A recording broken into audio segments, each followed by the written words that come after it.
Well, hey, Gundam Maniacs, welcome to another episode of Gundam Explained.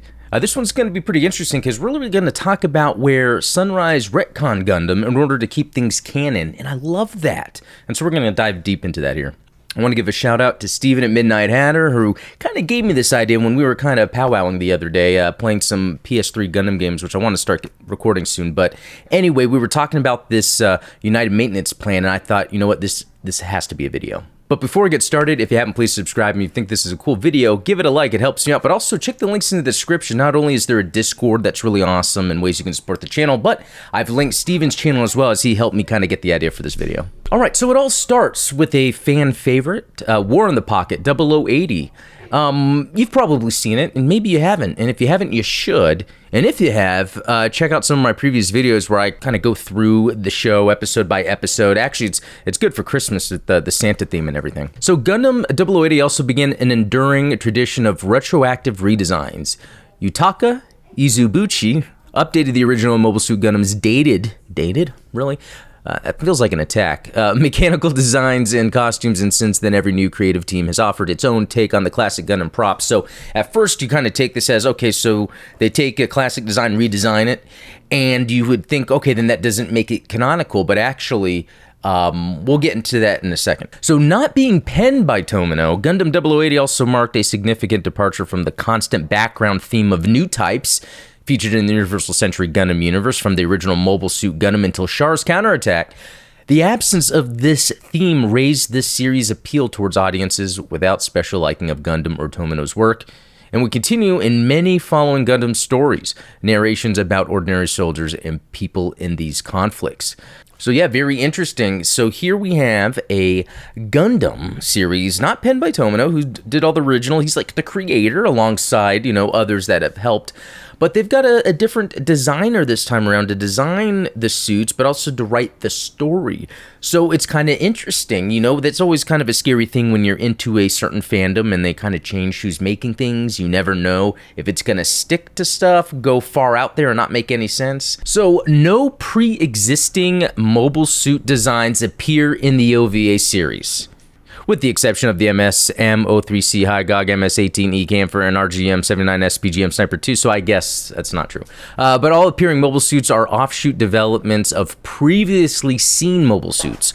Although Yutaka Izubuchi initially designed these variants to represent their original model of mobile suits, as seen in MS-era pictorial, they were instead classified as variant models rather than the original models. All right, so here we go. Some fan favorites, obviously. Azaku 2 originally intended this to be an updated design for War in the Pocket, as if this is what they looked like in 0079. And here's a Rick Dom 2 here. And you got to admit, though, 0080, even, you know, as redesigns too, like the modernization is just well done, especially if this was supposed to be an interpretation and not just a variant. Gelgo Jaeger, yeah, another cool looking one. You know, I love the emblems they have on the side and everything. These designs are great. In fact, I think everyone we just looked at, I believe I have. No, I don't. I actually do not have the robot spirits of this. I need to get that. Okay, so when it comes to this United Maintenance Plan, right, that's the point of this video. Originally, the Zeon mobile suits appearing in Mobile Suit Gundam 0080 War in the Pocket were meant to be redesigned versions of the mobile suits from the original series. However, they were later retconned into improved models, and the lore surrounding the United Maintenance Plan was created afterwards. So, to me, when it comes to treating a property with respect, a story, I think Sunrise has done an excellent job here, because you can move forward into the future, add things, modernize things, but also they try to come up with logic for it to make sense without it going too out of the way. So what exactly then is this logic they came up with? And let's see if it actually makes sense. All right, so the United Maintenance Plan, also known as the Unified Complete Equipment Plan, wow, that's a bunch of random names, was a Principality of Zeon military program whose goal was to facilitate efficient mobile suit production. So this is specifically for the Principality of Zeon. And you know what? That almost kind of makes sense because if you, I remember when I first watched 0079, I at first didn't really care about the visuals of the Zaku 2. Again, when Okinawa was designing the bad guy mobile suits for the original Gundam, I think he was told they're bad guys, they're going to be killed off, it doesn't matter what they look like, and I think they just went all goofy with it, right? Well, what's awesome about it, though, is they were able to take, and you can see with this pic here, the MS-06 Zaku 2, MS-06 FZ, I guess that's the designation of it being a variant. You can really see how they kind of take what we know from the Zaku 2 and they were able to modernize it. Again, the idea of not canonically making a variant, but modernizing it. And they did a great job because it's just an awesome looking suit. I really think the cherry on top is how they're able to canonically include this in the lore of why it would look that way. Give it the name, the designation of the FZ. We can see with the MS-09R and the MS-09R2.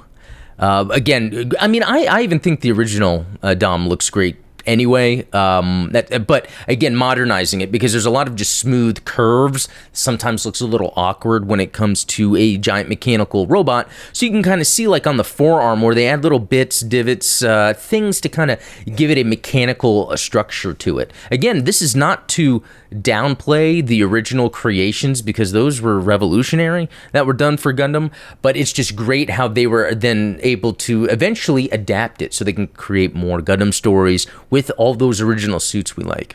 And then the MS-14, Gelgoog, and then we have the MS-14 JG, the Jaeger. So another great design. And that one is quite a drastic change, but almost for the better. I really do like that design.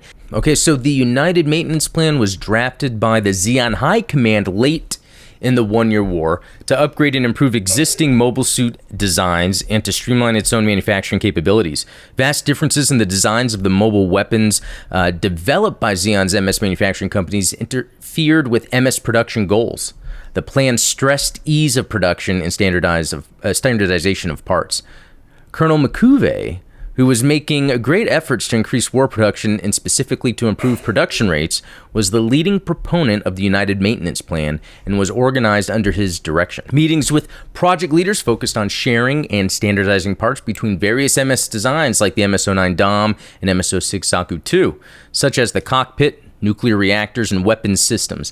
Additionally, mobile suits developed under the United Maintenance Plan were armored using a titanium alloy ceramic composite as opposed to the high tensile steel alloy traditionally used for Zeon mobile suits at the time. The result was a mixed bag. While weapons developed under the United Maintenance Plan, such as a Sturmfaust and MMP-80 90mm machine gun, can be used by older mobile suits and considered to be a success, the redesigned mobile suits are drastically different that they are not compatible with older models that made up the bulk of... Okay, let me reread this, people. I'm not understanding this. Hold on. So this is a run-on sentence in the first place. While weapons developed under the United Maintenance Plan can be used by older mobile suits and considered to be success, the redesigned mobile suits are drastically different that they are not compatible with older models that made up the bulk of the Zeon Force. Okay, I guess what they're saying, there's probably some errors in the grammar here. Maybe I should fix that. I'm always on the Gundam Wiki. But I think that is really cool because this even helps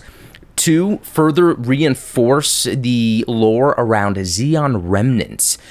After the One-Year War, they're scattered. They're all around the Earth sphere. Who knows? They're on Earth, as we could see in Unicorn. They could be at different colonies, kind of, as we can see with eventually Neo Zeon, Mars Zeon. So then, I guess, after the One-Year War, as they're trying to, I guess, retain weapons, different mobile suits, they're able to mix and match parts. Repairing is easy. We see a lot of times where a Zeon mobile suit is undergoing maintenance, and we've seen where they've added custom parts. So this just further adds to the lore. Again, while this is just cool story in general for the Gundam UC timeline, this also is just awesome that Sunrise, or that people behind the story of Gundam are able to continually improve on what we're seeing, show some really cool stuff, but also have some kind of lore that makes sense, but the other side to that is sometimes, like, people will complain that, like in Thunderbolt, for instance, there's a lot of craziness going on, and I guess part of that is, since it's in the manga, it kind of lives in its own universe where it can kind of go crazy and step ahead, and all that. But stuff like Advance of Zeta also, even though they do explain it, they really talk about how that, like, the tech, the advancements of tech of the mobile suits and mobile armors goes really far, really fast in that Advance of Zeta era. But at the same time, this was kind of a post 1 Year War. We've got the Titans involved. This is where a lot of money is purposely being pumped in all these weapons manufacturing, just because they think that they need to do whatever they can to have a handle on possible Zeon remnants, not too dissimilar from during the Cold War, where nations, superpowers, the United States, felt like they had to continue to do what they can with technology. We went to the moon, and we did that a few times and haven't really been back since. But that's kind of an example how we can go so far and then not do it for a while. That's the same thing that happened within the Universal Century timeline when it comes to mobile suit weapons. So anyway, that's the United Maintenance Plan. A great piece of lore when it comes to Zeon remnants, the designs of different suits that we get in later series, but also it's cool to know that Sunrise is able to come up with things to really strengthen lore, to make things canonical and make it make sense.